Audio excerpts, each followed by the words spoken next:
We'll call the budget finance meeting order.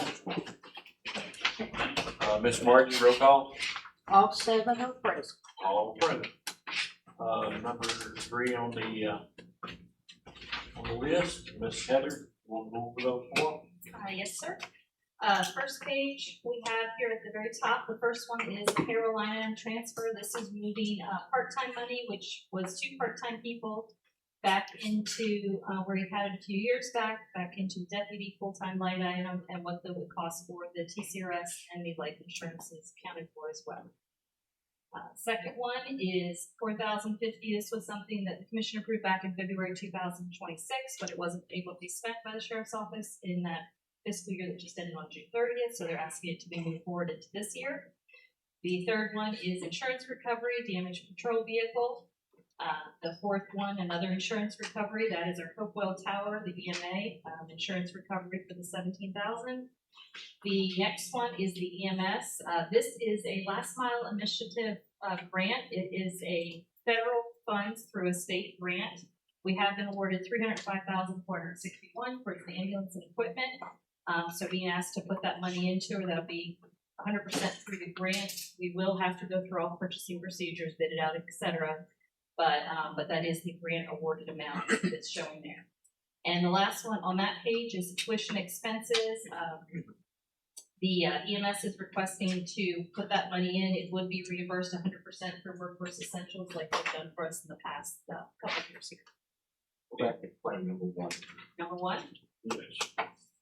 So that is the circuit court clerk. So we have that 169 you see at the top, that represented 2 people that were part-time. So in 23-24, the commission approved for the circuit court official to move his full-time 1-person line item into part-time, which then consisted of 2 people. Since then, those 2 people have moved on recently, so he's now asking that that money be moved back into be able to handle 1 full-time person. It will cover payroll. I included the TCRS and I included the life insurance. The person could elect health, medical, or benefit. We won't know that, and that would be an additional cost. Why wasn't this a month ago? I would be the one to speak. It's hard to do budget, you know what I mean? You know what insurance would be if the employee takes. Dental and vision is it's not much. It's just $200 a year, but the health insurance can be anywhere from $7,000 to $8,000 all the way to $24,000, depending on what they elect. So if that person took that, we'd have to come back and get an additional. So, he's wanting to hire somebody full time. Correct. Both part-time people have now resigned. One I think resigned in June, the other maybe early July. Did we just okay this not long ago for part-time? The part-time was approved, I believe, in 23-24, so that was about 3 years ago. Yeah. Heather, is he gonna hire somebody in on an entry level, or, you know? I can't say because the letter of agreement's already been signed for the budget that was approved for 26-27. I can tell you that a deputy clerk 1 being brought in is roughly 28, just under 29,000. Well, first of all, I'm not gonna take the blame. I want to assure you of that up front. But I have a problem with the whole $38,000 in that account, and full time, so if what happened on the other 5,000 or whatever, if he is, if possible, to put the money on entry level in that category and leave the other in the part-time, like 5,000 or what have you. You're basically saying like, because 34,000 is what he's got in there for gross pay, so the difference being 5,000 for the 29,000. Yeah. I mean, assuming he brings somebody in and gives them that just under 29,000, yes, he would have an additional roughly $5,400. So could he? Could you leave it in the part-time personnel and then transfer what money you need on hiring somebody on the Yes, entry you level? could leave it in the part-time, yeah. It would have to be less than the payroll because. I'm yeah. not trying to take the money, I'm Yeah, just gonna but take you it. absolutely, yes, been part-timers. Can we get Ethan up here, let him speak Sure. to that? Like, Ethan, I know you right there something. So I want to start by saying the reason it wasn't brought up in July was because one of the employees was still working. So for her to keep working, she would have to be part-time. So otherwise, I would have presented this full-time. One thing I would say, we saved the county of having to offer insurance for 2 years, utilizing part-time work.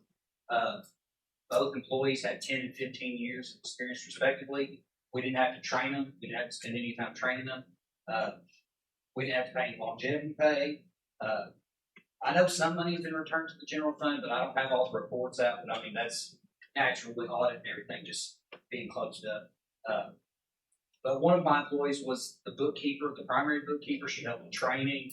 And, I mean, you can't just discount 15 years of experience. So that's why I kept her as long as I could to help me get through this audit season. Basically, I would just ask that y'all consider the fact that we saved on insurance for the past 2 years. It's really not new money. I'm just asking for what it was before.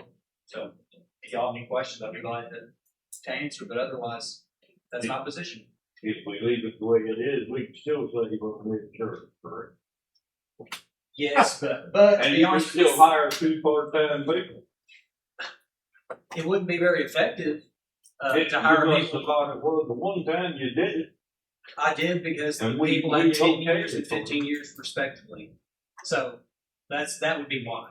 I did the county a favor, to be honest with you, by saving on that expense. Otherwise, we'd have hired one full-time person. We would have had to train them.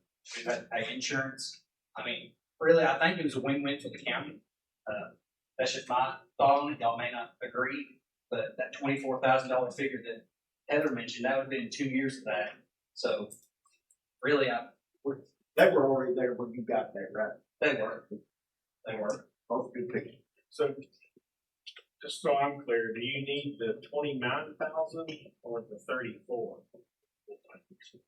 Because the starting was 29, right at right. yeah, it's just under 28, 689. So are you asking to move the entire 34? Well, to be completely honest with you, that number is in my letter of agreement. I would like to keep it, but at the same time, I understand if y'all want us to start somebody at the full or at the bottom of it. I mean, I get it.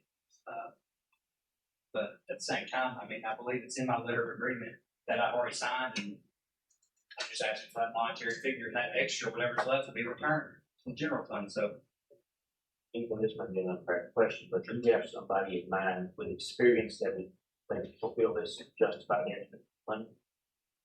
I haven't, but I've got the posting. It's supposed to be going up on the county website, but I have not received any applicants yet. But if somebody did have experience, I'd like to, give them that option if they're a qualified candidate, of course. But otherwise, the entry level is what I would pay them if they don't bring anything else to the table. What's a full boat for the county and employees insurance, the whole bit? An employee in the courthouse, because every employee is on a different, you're talking about for the insurance benefits or pay wages? Hey, it's at entry level plus insurance, what's it cost the county? Well, everybody's got a different entry level panel position, but that specific position, like I said, is just under 29,000. And then you'd have these additional TCRS. These are based on 34,000, but they're roughly going to be similar. So it's going to be an additional 4,000 for TCRS and life insurance. And then if the employee chooses the full highest plan, family plan, that would be an additional $24,000. So altogether, what are we looking at?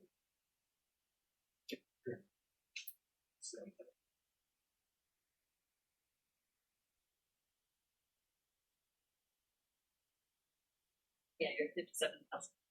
57,000. In your letter of agreement that you were talking about, is it stipulate in there that all leftover funds will go back to? It doesn't, but to be honest with you, when we were drafting the letter of agreement, I sent a copy saying, this would be after part-time, not full-time. She retired in the middle of July, but she was getting through audit season, so it's like I can't really help that. But she You was probably won't find anybody with her experience. No, exactly. And Heather and I talked, we'll just make an amendment for it when the next meeting come up, and that's what we're doing. Okay. Well, if you made it with part-time before, I guess you can, my thought would be, seeing how it's late. Next budget cycle, address it, subvention. I understand, but was I supposed to fire that employee before? Nobody said nothing about firing nobody. You asked for 2 part-time, you got 2 part-time. And it was just a little over a year ago. Now you're back wanting to do something different. That's gonna cost the county entirely $57,000. So, it's my job to look at this stuff. It is, I understand. Right. So I'm looking at it. I'm not getting personal. It's just, I'm looking at it. And I'm looking at it too. We have 2 different schools of thought, that's okay.